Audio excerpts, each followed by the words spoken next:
俺たちは一体何を守ってきたんだろうな。すまない。神崎さん。 오늘 소개할 영화 신문기자는 2010년대 일본에 가장 큰 영향을 미친 아베 총리의 스캔들을 다루고 있습니다. 최근 일본은 제2의 아베라고 불리는 다카이치 사나에 총리의 당선으로 2022년 총살당한 아베 총리가 다시 언급되고 있는데요. 심은경 배우가 주연으로 출연하면서 한국에서도 화제가 되기도 했죠. 대체 이 영화는 아베의 어떤 것을 다루었길래 일본 아카데미를 휩쓴 걸까요?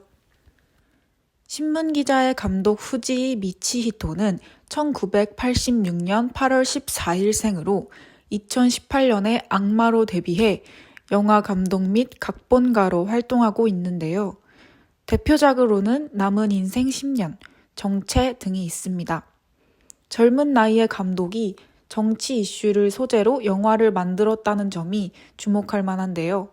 후지이 감독은 프로듀서인 카와무라 미츠노부에게 정치에 흥미가 없는 사람이 만들어야 와닿게 할 수 있다며 영화 제작을 설득했다고 말하기도 했습니다. 이뿐만 아니라 후지이 감독은 1년에 2편 이상의 작품을 제작하고 로맨스, 스릴러, 액션 등 다양한 장르에 도전하고 있는 젊은 감독이기도 합니다. 영화의 모티브가 된 모리토모 학원 비리는 2017년 가장 화제가 되었던 아베 총리의 최대 비리 사건입니다. 이를 시작으로 줄줄이 비자금 스캔들이 터지며 아베 총리의 정치 활동에 큰 영향을 주기도 했습니다.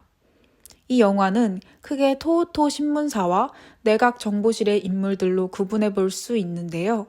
주인공인 요시오카는 사회부 기자로 신문 기자였던 아버지가 정치 스캔들을 보도했다가 오보로 몰려 자살하는 사건을 겪고 진실을 밝히는 기자가 되는 것을 목표로 하고 있습니다. 한편 내각 정보실에 속해 있는 공무원 스기하라는 내각실의 여론 조작과 민간인 뒷조사 업무에 회의감을 느끼고 요시오카와 협력하지만 책임져야 할 가족들로 인해 결국 내부 고발을 포기하는 인물입니다. 그리고 이 영화의 가장 핵심 인물이라고 할 수 있는 칸자키는 5년 전 정부의 압박으로 문서를 조작했지만 이를 크게 후회하고 현재 정부에서 벌어지고 있는 군사시설 제조 사실을 폭로하다 결국 자살을 선택하며 요시오카와 스기하라에게 큰 전환점을 주는 인물입니다. 영화 속에서 칸자키가 내부 고발을 할 때 사용했던 양 그림은 일본 시민을 상징하고 있습니다. 딸을 위해 그려주었던 양의 눈을 새까맣게 칠함으로써 현재 정치에 무관심하고 기득권층이 원하는 대로 움직이는 시민을 눈이 멀었다고 표현하고 있는 것이죠. 이 양은 영화 속에서 중요한 소재로 사용되며 어찌 보면 기괴하게 보일 수도 있는 눈먼 양을 계속해서 강조함으로써 관객에게 제대로 바라보고 있는가? 라는 질문을 던지는 듯 보입니다.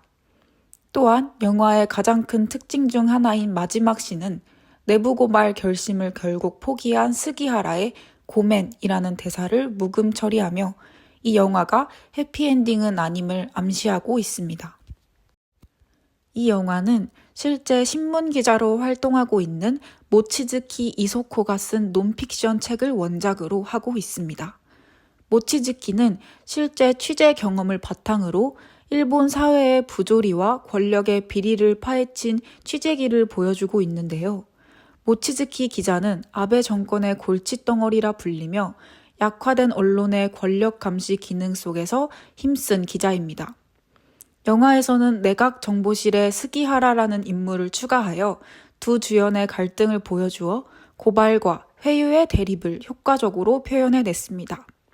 실제 영화에서는 모치즈키 기자가 직접 등장하기도 하며 일본 정부와 언론을 비판하는 카메오로 출연하면서 영화의 리얼리티를 높이기도 했습니다.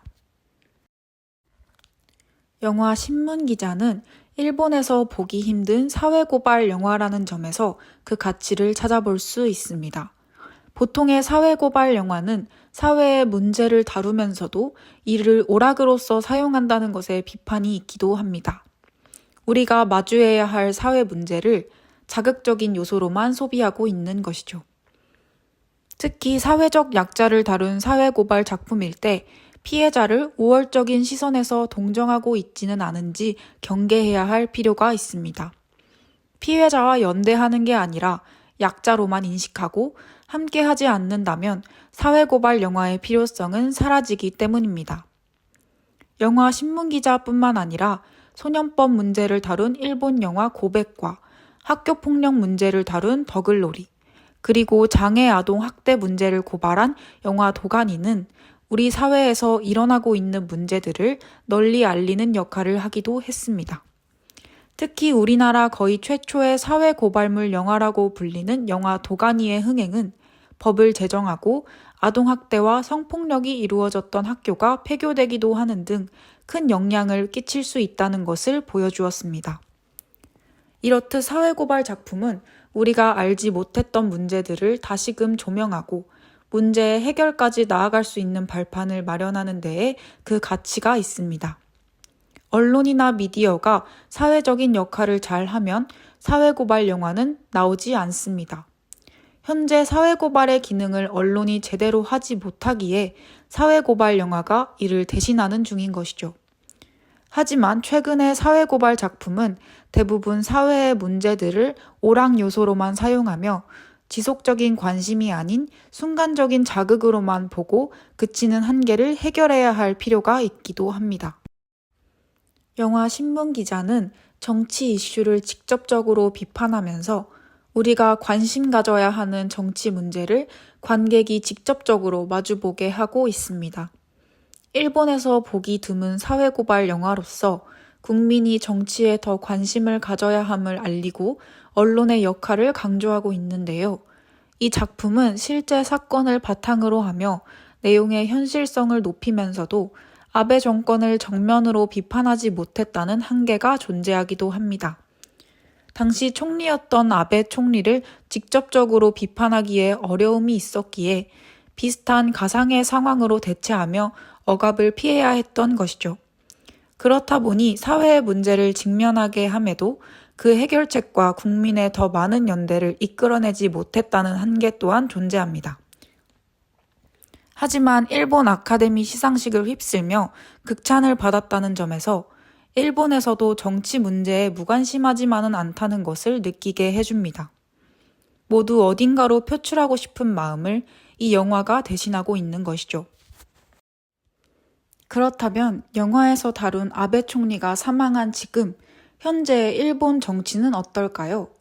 최근 일본은 극우 성향의 참정당이 급격한 성장세를 보이며 영향력을 키워나가고 있고 7월 참의원 선거 이후 외국인 수용 문제에 대한 국민 여론조사에서 반대가 59%를 기록하며 일본의 극우적 민족주의 성향이 뚜렷하게 증가하고 있음을 보여주고 있습니다.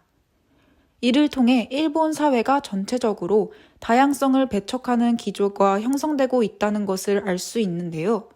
이는 한국도 다르지 않습니다.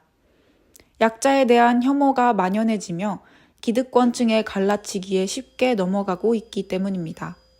또한 청년층의 정치 무관심은 한국과 일본 모두 문제가 되고 있으며 우리 사회 속 약자들은 권리를 제대로 보장받지 못하고 있습니다. 이런 상황에서 영화 신문기자는 정치가 우리와 상관없는 일이 아니라는 것을 다시금 일깨워주며 기득권층의 속셈에 넘어가지 않고 우리가 제대로 지켜봐야 할 일이 무엇인지 생각해보게 합니다. 신문기자는 제43회 일본 아카데미 시상식에서 최우수 작품상, 여우주연상, 나무주연상을 모두 휩쓸었습니다. 또한 최우수 여우주연상 역시 심은경 배우가 외국인 최초로 수상하며 그 작품성을 크게 인정받았는데요. 보통 일본인들은 정치에 관심이 없고 이러한 사회고발 영화 소비를 꺼려할 것이라 생각하기 쉽습니다. 하지만 일본인들 또한 이런 사회고발 영화를 기다려왔던 게 아닐까요? 일본에서도 나라에 대한 불만도가 높고 현실을 비판하려는 의지가 점차 강해지고 있습니다. 역대 최고치를 찍었던 사전투표율로 주목받은 올해 7월의 일본 참의원 선거 최종 투표율이 15년 만에 최고치를 기록했다는 것을 통해 현재 일본인들이 정치에 관심이 높아지고 있다는 것을 확인할 수 있기도 합니다. 그렇기에 일본인들 또한 개인이 쉽사리 하지 못하는 현실 사회의 비판을 대신해주는 영화를 기다려왔을지도 모릅니다. 영화 신문기자를 통해 관객들은 현실 정치 문제를 비판하고 영화에 공감할 수 있기에 일본에서 보기 드문 사회고발성 영화임에도 이 영화가 일본 관객들의 마음을 사로잡을 수 있었던 것입니다. 일본의 사례에서도 볼 수 있듯이 현재 세계적으로 다양성을 배척하고 소수자를 차별하는 극우적 성향은 눈에 띌 만큼 두드러지고 있습니다. 그러나 한편으로는 이러한 극단적인 정치를 고발하고 현재 상황을 비판하려는 사회 고발성 영화 또한 그 수요가 높아지는 추세이기도 합니다. 여기서 우리가 시사해 볼 만한 점은 대중이 현 상황을 수동적으로 수용하기보다 문제의식을 공유하고 질문을 던지려는 욕구가 커지고 있다는 것입니다. 이러한 상황 속에서 사회고발성 영화는 관객에게 사회 문제를 비판할 기회를 제공하는 매개체 역할을 합니다. 우리 또한 여기서 멈추는 것이 아니라 이러한 영화를 통해 더 나아갈 의지를 갖는 것이 중요합니다. 사회고발성 영화 신문기자를 통해 우리가 보아야 하는 현재의 상황과 역할은 이러한 것들이 아닐까요? 이상으로 영상 마치겠습니다. 감사합니다.